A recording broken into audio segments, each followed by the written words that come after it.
Now for our story. This evening, Jessie Calvert was feeling bored. Her husband, Ben, had stayed in town for dinner at the hotel with a business associate from Chicago. Jessie had a tray in her room.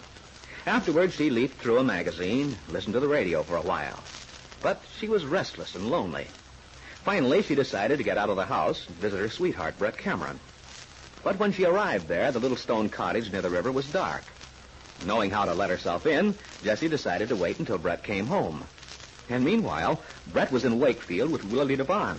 He'd persuaded the lovely blonde to dine with him, but instead of taking her to the hotel, he suggested they walk to the other end of town. Now they're sitting at the counter of a small hamburger stand known as Lee's Diner. Well, at least we have the place practically to ourselves, Lily. Besides, the food wasn't too bad, was it? Look, Brett, you needn't apologize.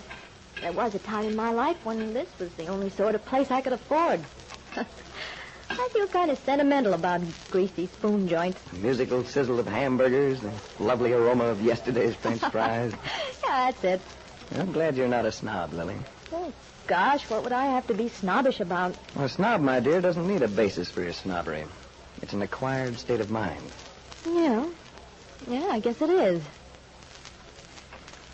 You know, when I first met you, I kind of expected you'd be sort of a stuffed shirt. Good Lord. I hope you've gotten over that idea by now. Oh, sure.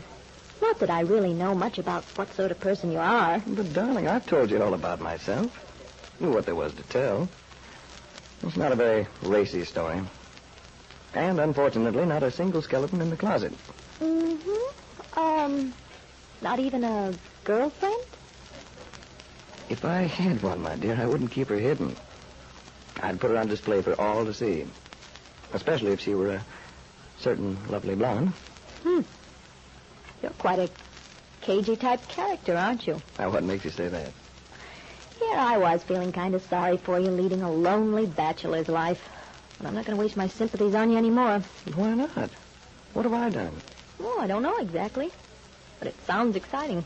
Exciting, Lily? No.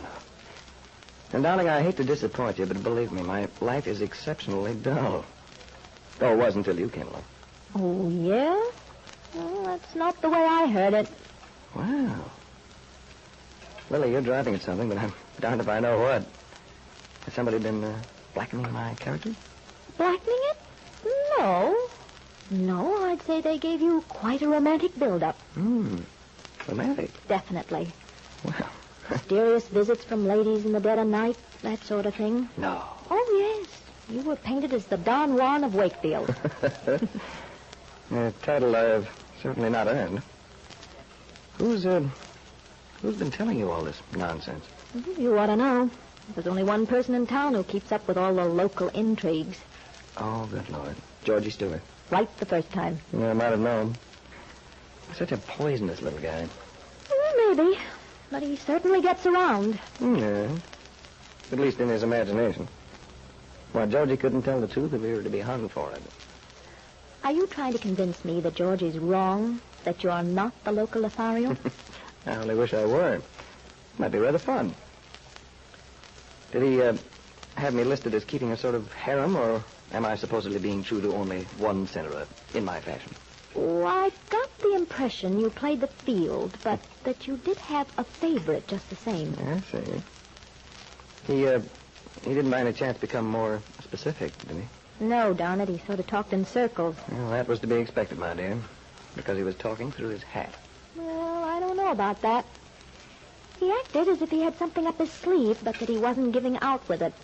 Well, don't think I didn't try to worm it out of him, though. I did my best. But that's all he'd say. Well, no wonder.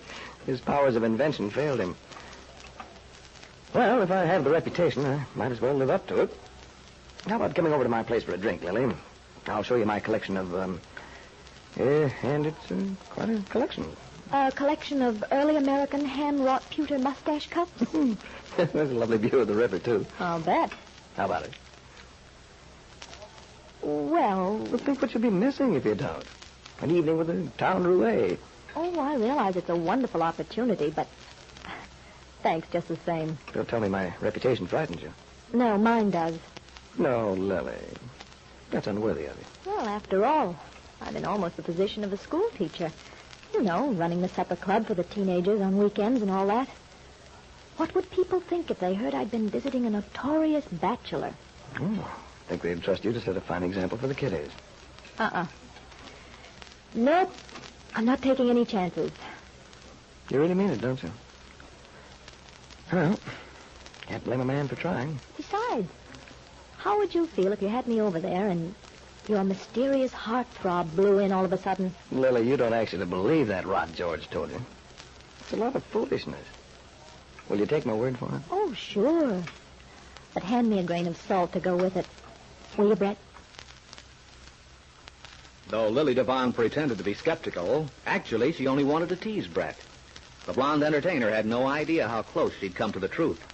For Jessie Calvert was at Brett's house at that same moment. He was wandering around the pleasant living room restlessly, smoking a cigarette, and occasionally stopping to listen for Brett Cameron's step.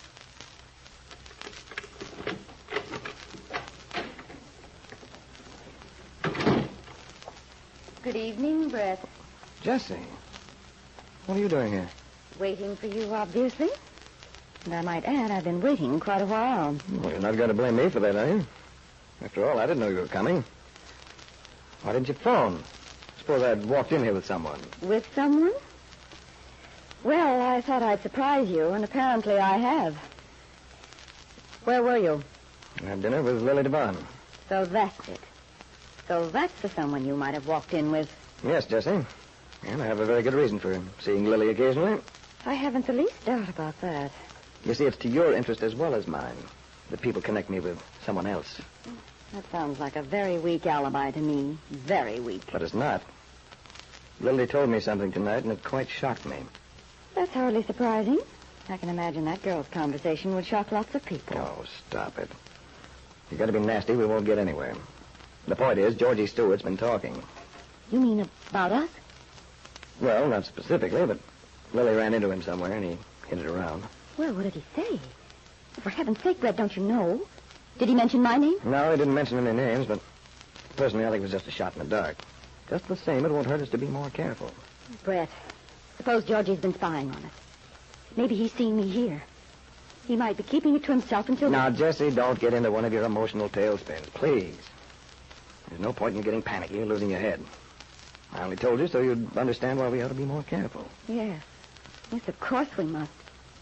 If Ben heard something about you and me, it could ruin everything.